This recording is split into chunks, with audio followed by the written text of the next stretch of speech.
Boa tarde a todos e todas. Eu quero cumprimentar o CRC pela iniciativa. Em tempos hoje que se tanto fala na agenda do dia a dia sobre eleições, sobre mandatos e termos até que outrora não faziam parte do cotidiano das pessoas, ouvir falar em impugnação de candidaturas, rejeição de contas, inelegibilidades e o próprio papel do TSE, hoje, esses temas fazem parte do cotidiano, não só dos partidos políticos, não só dos candidatos, mas também, de um modo geral, da sociedade civil. Então, eu quero parabenizar o CRC pela iniciativa, pela proposta, que é extremamente urgente e extremamente necessária. Sobretudo porque a nossa lei eleitoral cotidianamente sofre mudanças, né? Nas eleições de 2009, houve uma mini-reforma eleitoral, nas eleições de 2013, uma mini-reforma eleitoral, e agora também, em 2015, uma mini-reforma eleitoral que vai ter impacto na vida dos partidos políticos, impacto na vida dos candidatos e também, por que não, impacto no próprio voto do eleitor, porque nem sempre o candidato que você confere o seu voto, necessariamente ele cumpre os requisitos legais para poder assumir a candidatura. Então, diante desse quadro, que é extremamente necessário esse evento e essa discussão. Queria também deixar registrado que o outro palestrante que vai dividir comigo essa atividade do dia de hoje, que vai explicitamente entrar nos aspectos relativos à arrecadação e prestação de contas, ele teve um imprevisto momentâneo, mas ele já está a caminho, né? Nessa divisão de tarefas, se assim podemos dizer, coube a mim fazer uma breve exposição de alguns aspectos que fazem parte dessa mini-reforma eleitoral, que é a Lei 13.165 de 2015, né? E fazer alguns breves apontamentos de alguns aspectos das resoluções que vão impactar o processo eleitoral. Bem, todos sabem bem, né, que hoje houve mudanças no calendário eleitoral, né? É curioso que, se por um lado há um anseio da sociedade por maior transparência, havia uma percepção nítida, seja pelos partidos políticos, seja pelos candidatos, seja pela própria sociedade civil, de que as campanhas eleitorais, a cada dia, tinham um volume maior de gastos, um volume maior de investimentos, demandando cada vez mais recursos. Por outro lado, também havia uma percepção de que era preciso fazer alguma coisa. Nesse anseio de podermos equilibrar a necessidade dos gastos que sabemos que envolve uma campanha eleitoral, porém também os prazos que existiam de 90 dias para transcorrer de uma eleição, enfim, esses aspectos, o TSE e a própria legislação eleitoral, a mini-reforma, hoje a gente sabe que alterou, por exemplo, o calendário eleitoral. Hoje nós temos 45 dias de eleições, né? E foi dito aqui sobre essas mudanças. Isso é bem curioso, porque se por um lado as mudanças são necessárias, por outros elas têm impactos e que a gente vai poder, talvez ainda, vislumbrar os reais impactos na vida dos candidatos e dos partidos no transcorrer. Por exemplo, uma angústia que tem permeado não só os partidos políticos, não só os candidatos, mas a própria Justiça Eleitoral, o próprio TRE, por exemplo, o cumprimento de, até 20 dias antes da eleição, fazer o julgamento de todos os pedidos de registro de candidatura. Ou seja, é uma questão muito complexa que a gente ainda vai avaliar em que medida isso vai conseguir ser cumprido, esse prazo, né? Se, por um lado, realmente, com a vedação do financiamento de campanhas por parte de empresas, de pessoas jurídicas, foi uma decisão que a presidenta tomou vetando mediante uma decisão do próprio Supremo Tribunal, e não entro no mérito se foi boa ou ruim, mas se havia uma percepção de que havia gastos e cada vez maiores, por outro lado, né, fica-se a expectativa, será que agora, como é que vai ser? Será que vai haver o aumento do Caixa 2? Será que como é que vai ficar os pequenos candidatos, os pequenos partidos? Todas essas questões a gente vai ver ao transcorrer das eleições. Bem, mas falando do calendário eleitoral, primeiro ponto que hoje nós sabemos que o prazo de filiação encurtou, né? Outrora era 1 ano, você deveria estar afiliado a um partido político, e agora 6 meses. Bem, isso é ponto pacífico, em parte. Recentemente, fui procurado por um pré-candidato que me narrou uma situação bem curiosa. Ele havia, em tempos pretéritos, manifestado o interesse de vir candidato por filiar-se a um partido político. Se filiou, tranquilamente. Melhor, nem se filiou, ele se preencheu a ficha de assinatura, mas não houve filiação. Progressivamente, 1 ano e meio depois, ele mudou o interesse dele. E se filiou a outro partido e queria vir candidato. Só que ele, agora, descobriu que ele está afiliado ao partido anterior. Ou seja, com as novas mudanças na legislação eleitoral, a afiliação mais recente altera a mais antiga. Ou seja, ele perdeu agora a possibilidade de vir pelo partido que ele queria vir. Por quê?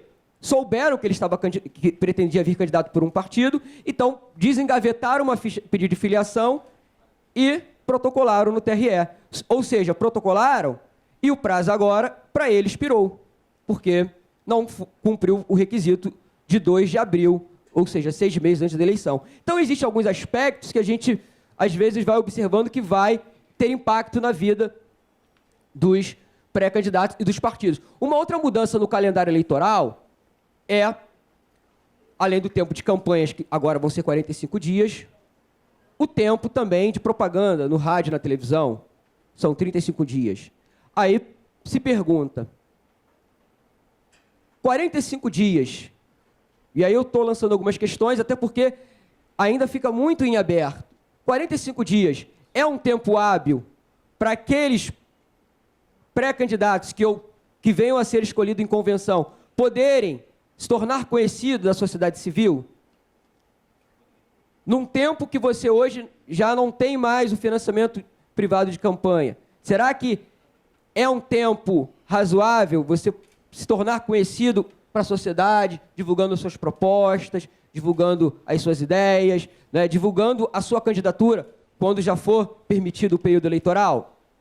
Não se sabe, né? Então, são coisas que vão impactar, porque, querendo ou não, 3 meses já era um tempo razoável, por exemplo, para você, determinados municípios, talvez o município do Rio, mas outros municípios maiores, você percorrer todo ele em 45 dias e divulgar o seu nome, é muito complicado, né? Ainda mais em tempos que há digamos, uma diminuição possível dos gastos de campanha, né? Então, são questões aí que vão estar para ser postas a partir do dia 15 de agosto. Bem, alguns aspectos relativos à convenção partidária. A data mudou, né? Agora é de 20 de julho a 5 de agosto. E algumas questões que eu vou abordar, ela vai ser complementada pelo Elídio, por quê? Os gastos que você, por exemplo, vai ter na época de propaganda eleitoral, o que é permitido fazer em propaganda eleitoral, vai ter impacto na prestação de contas, né? Vai ter impacto na hora de você apresentar a sua contabilidade ao Tribunal Regional Eleitoral. Bem, convenção partidária, o que é permitido e que não é permitido? Por exemplo, nos 15 dias antes que antecede a convenção partidária, é permitido, por exemplo, aqueles, e aí depende da democracia interna de cada partido, né? O que a Constituição prevê no artigo 17 é que os partidos tenham uma democracia interna, permitindo aos postulantes, aos interessados, aos filiados, que possa ter possibilidade de concorrer ali, pelo menos internamente, quem sabe a uma pretensa escolha pelo partido. Bem, e aí, obviamente, isso fica a critério do estatuto partidário de cada partido. Mas o que é interessante é que 15 dias antes, isso já não necessariamente faz parte da reforma eleitoral atual, mas só o período da convenção partidária, mas é sempre bom a gente relembrar que nos 15 dias antes, é permitido uma propaganda intrapartidária daqueles que têm uma pretensão de ser escolhido em convenção. Então, ele pode, por exemplo, participar de debates internos, o próprio partido pode ter uma faixa na sua sede, comunicando que está em período ali as prévias de uma convenção partidária. Bem, agora, elementos importantes. Da convenção partidária, que vai ser de 20 de julho a 5 de agosto, o que interessa em termos legais, após a escolha dos candidatos que vão ser submetidos a registro de candidatura? A publicação em ata, né? Em livro aberto, ata, que vai ser rubricada pelo Tribunal Regional Eleitoral e publicada também nos canais de comunicação 24 horas depois, dando aí publicidade, né, àqueles que foram escolhidos em convenção partidária. Bem, a não publicação pode gerar impactos, obviamente, na candidatura e no pedido de registro de candidatura por parte daquele partido político. Além de não prever uma sanção para quem descumprir. Mas, certamente, há um descumprimento ali de um dever legal que é imposto pela mini-reforma eleitoral de publicação em até 24 horas. Pode ser na internet, pode ser no jornal de circulação da municipalidade, não há problema nenhum, mas que tem que ser feita a divulgação ali daqueles que foram escolhidos em convenção partidária. Bem, registro de candidatura. É no momento do registro de candidatura que o TRE, né, o Tribunal Regional Eleitoral, vai aferir algumas, digamos, condições. A primeira, né, não é novidade, mas diante do prazo de filiação, né, de 6 meses ao partido político, alguns pré-requisitos, por exemplo, condições de elegibilidade, se a tua filiação partidária está regularmente, né? Porque, às vezes, um pré-candidato pode considerar que ele está totalmente quite com a justiça eleitoral. Por exemplo, eu conversei há cerca de umas 3 semanas com um possível pré-candidato. E ele me disse assim, olha, eu estou sofrendo um processo administrativo. E aí ele ingressou com uma ação na justiça e já perdeu na primeira instância, né? Ele é servidor público. E eu falei, olha, se você perder na segunda instância, você vai ter problemas. A sua candidatura vai ser possivelmente indeferida. Você vai ter que entrar com uma ação. Aí ele falou, poxa, mas eu não sabia disso. Falei, mas é bom você saber. Um outro aspecto, por exemplo, que vai ter impacto aqui, sobretudo para quem é servidor público estadual. A Lei Complementar 6490 estabelece o prazo de 3 meses para quem, por exemplo, vir candidato a vereador para desincompatibilizar.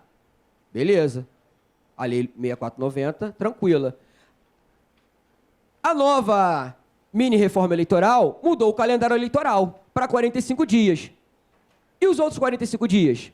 Como é que você faz? Porque o servidor público estadual, por exemplo, ele não sofre prejuízo nos seus vencimentos. Ou seja, com o pedido de registro de candidatura, ele dá entrada no órgão e licencia.